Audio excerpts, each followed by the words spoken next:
తాకట్లో ఉన్న మీ బంగారాన్ని విడిపించి ఆ రోజు ఆన్లైన్ రేటుకి కొంటాం. Sharma gold company.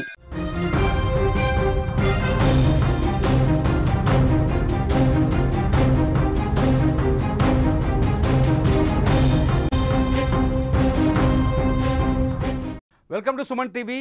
సిరాజ్ ఎవరైతే విజయనగరం పోలీసుల అదుపులో ఉన్నాడో సిరాజ్కి సంబంధించిన ఒక కీలక సమాచారం మనకు అందుతుంది. సిరాజ్ విజయనగరంలో భారీ కుట్లకు ప్లాన్ చేసినట్టుగా తెలుస్తుంది. విజయనగరంలో 4 ప్రాంతాలు, చాలా ముఖ్యమైన ప్రాంతాలు, పైడితల్లి అమ్మవారి ఆలయం దగ్గర పేలుడికి ప్లాన్ చేసినట్టుగా ఇప్పుడే సమాచారం అందుతుంది. పైడితల్లి అమ్మవారిది చాలా ఫేమస్. విజయనగరంలో మరో 2 నెలల్లో దసరా తర్వాత పైడితల్లి ఉత్సవం జరుగుతుంది. ఈ ఉత్సవంకి ముందే పైడితల్లి అమ్మవారి టెంపుల్ దగ్గర మే 22వ తేదీన, మొన్నటి 22వ తేదీన భారీ పేలుడుకు ప్లాన్ చేసినట్టుగా పోలీసుల దగ్గర నుంచి సమాచారం అందుతుంది. మొత్తం విజయనగరంలో 4 చోట్ల బాంబులు పెల్చాలని సిరాజ్ ప్లాన్ చేశాడు.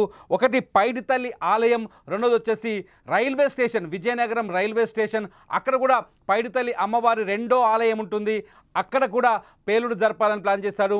మూడోది వచ్చేసి గంట స్తంభం దగ్గర పేలుడు జరపాలని 3వ ప్లేస్ని సెలెక్ట్ చేశారు. 4వ ప్లేస్ వచ్చేసి విజయనగరం బస్ స్టాండ్లో పేలుడు జరపాలని. మొత్తానికి 4 ప్రాంతాల్లో సిరాజ్ అండ్ సమీర్ ఈ పేలుళ్ళు జరపాలని మొట్టమొదట విజయనగరం నుంచే తమ పేలుళ్ల కుట్రను అమలు చేయాలని ప్లాన్ చేసినట్టుగా ఇప్పుడే సమాచారం అందుతుంది. నిజంగా ఇది చాలా దారుణమైన విషయం. నిజంగా విజయనగరం వణికిపోయే విషయం. విజయనగరం లాంటి చిన్న పట్టణంలో భారీ పేలుళ్లకు ప్లాన్ చేయడం, అక్కడ హిందుత్వానికి ప్రతీకలుగా ఉన్న పైడితల్లి అమ్మవారి ఆలయాన్ని టార్గెట్ చేయడం, పైడితల్లి అమ్మవారి ఆలయంలో పేలుడు జరిపితే అంటే ముస్లిమేతర కుటుంబాల మనుషులపైన, ఆలయాలపైన, సంప్రదాయాలపైన దాడులు చేయాలని సిరాజ్ ప్లాన్ చేసినట్టుగా అర్థమవుతుంది. ఒక విజయనగరంలోనే కాదు, దేశవ్యాప్తంగా కూడా కుట్రలకు సిరాజ్ ప్లాన్ చేశాడు. ఇందుకోసం పలు రాష్ట్రాల్లో అమాయక నిరుద్యోగ ముస్లిం యువకులకు డబ్బులు ఎరవేసి ఉగ్రవాదం ఉచ్చులోకి దించాడని ఎన్ఐఏ, కౌంటర్ ఇంటెలిజెన్స్, పోలీస్ అధికారులు విచారణలో గుర్తించాయి. సిగ్నల్ యాప్ ద్వారా యువకులకు వారికి గాలం వేశాడు. ఇతర యాప్లను వినియోగిస్తే నిఘా సంస్థలు పసిగట్టే అవకాశం ఉందని, అందుకే సిగ్నల్ యాప్ను ఎంచుకున్నట్టు విచారణ వాళ్ళు వెల్లడించారు. సిరాజ్ ఈ స్లీపర్ సెల్స్ను మానవ బాంబులుగా మార్చుకున్నాడని, ఇందుకోసం దేశంలో సుమారు 12 మంది యువకులతో కమ్యూనికేషన్ ఏర్పాటు చేసుకున్నట్టుగా తెలుస్తుంది. సిగ్నల్ యాప్ ద్వారా తరచూ మ్యాజిక్ లాంతర్ అంటూ చాటింగ్ చేసుకోవడం, మాట్లాడడం జరిగేదని దర్యాప్తులు తేలినట్టుగా తెలుస్తుంది. అయితే విజయనగరంలో కుట్రలకి కారణం ఏంటి? విజయనగరంలో 4 ప్రాంతాల్లో పేలుడికి ఎటువంటి ఏర్పాట్లు చేసుకున్నాడని ఒక్కసారి పోలీసుల్ని అడిగితే ఆశ్చర్యపోయే విషయాలు చెప్తున్నారు పోలీసులు. విజయనగరంలో ఏదైతే దీపావళి టపాసులకు కావచ్చు, లేకపోతే చిన్న సంబరాలకి ఏదైతే టపాసులు తయారు చేస్తారో, ఈ టపాసులు తయారు చేసే ప్లేస్లోనే ఆ పేలుడుకు కావాల్సిన పదార్థాలని సిరాజ్ కొనుగోలు చేశాడు. టపాసులు అమ్మే ప్రాంతంలో ఒక స్థానికంగా ఉండే పిల్లలకి డబ్బుల్ని ఎరగా పెట్టి అక్కడి నుంచి పేలుడు సామాగ్రిని కిలోల కొద్దీ కొనుగోలు చేసి బాంబుల్ని రెడీ చేశాడు. అలా ఐఈడి బాంబుల్ని తయారు చేసిన సిరాజ్ ఆ బాంబుల్ని తీసుకెళ్లి రంపచోడవరం అడవుల్లో ఒకసారి పేల్చి దాన్ని టెస్ట్ చేశారు. ఆ తర్వాత ఈ నెల 22వ తేదీన విజయనగరం నడిబొడ్డున 4 ప్రాంతాల్లో ఒకేసారి బాంబుల్ని పేల్చాలని ప్లాన్ చేశాడు. 22వ తేదీకి ముందే సిరాజ్ పోలీసులకు దొరికాడు. దీంతో ఈ కుట్ర పూర్తిగా భగ్నమైంది. విజయనగరంలో పేలుడు జరిపిన తర్వాత హైదరాబాదులో పేలుడు జరపాలని ప్లాన్ చేశారు. హైదరాబాదులో కూడా కొన్ని కీలకమైన ప్రాంతాలని గుర్తించినట్టుగా హైదరాబాద్ ఆపరేషన్స్ అన్ని సమీర్ చేతికిచ్చాడు సిరాజే మొత్తం ఈ టీంకి నాయకుడు. సమీర్ చేతికిచ్చి సమీర్ ద్వారా హైదరాబాద్లో కొంతమంది యువకుల్ని రిక్రూట్ చేసి హైదరాబాదులో కూడా పేలుడు జరపాలని ప్లాన్ చేశాడు. హైదరాబాద్ తర్వాత బెంగళూరులో కూడా ఇటువంటి కుట్రకే ప్రయత్నించినట్టుగా తెలుస్తుంది. బెంగళూరుకి సంబంధించిన కర్ణాటక నుంచి కూడా కొంతమంది యువకుల్ని రిక్రూట్ చేసుకున్నాడు.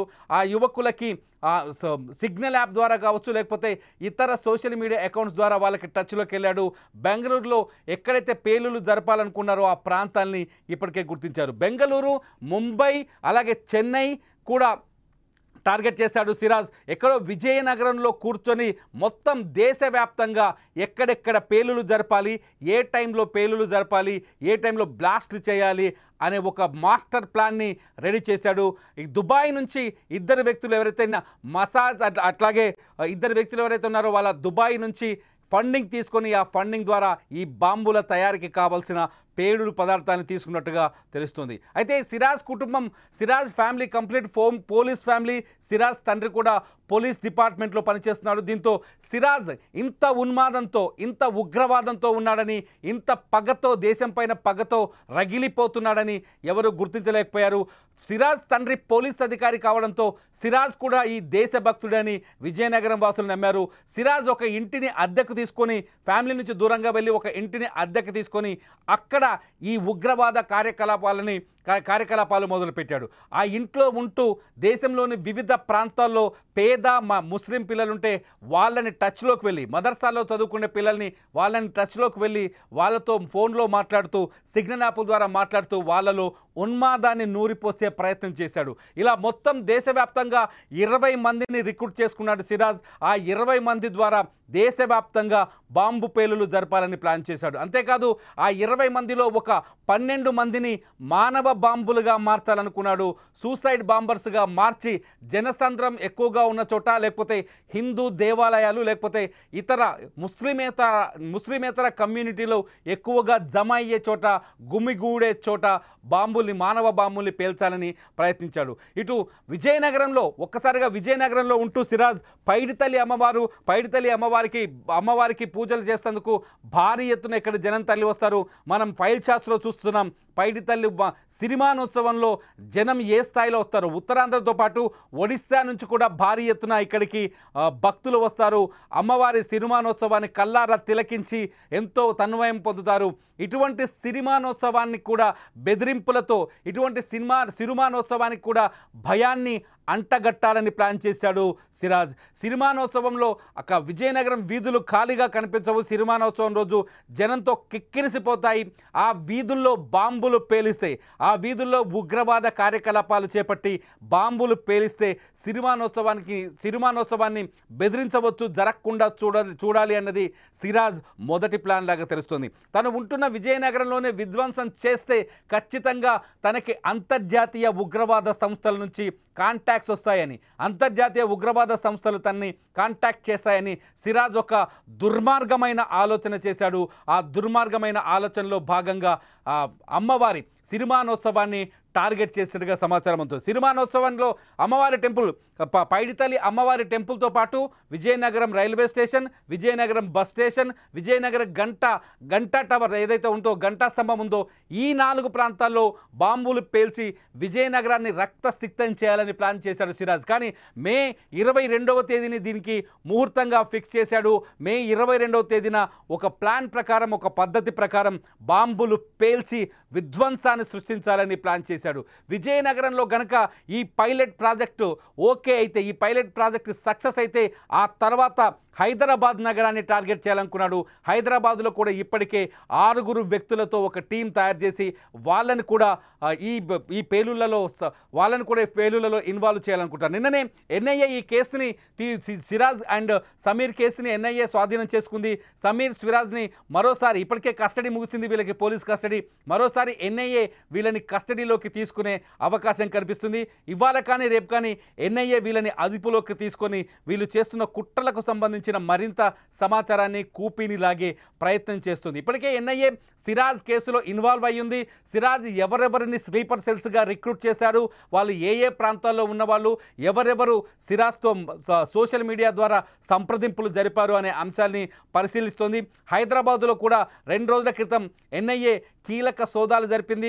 సమీర్ ఇంటితో పాటు మరి పాత బస్తీలో మరో 3 చోట్ల సోదాలు జరిపింది.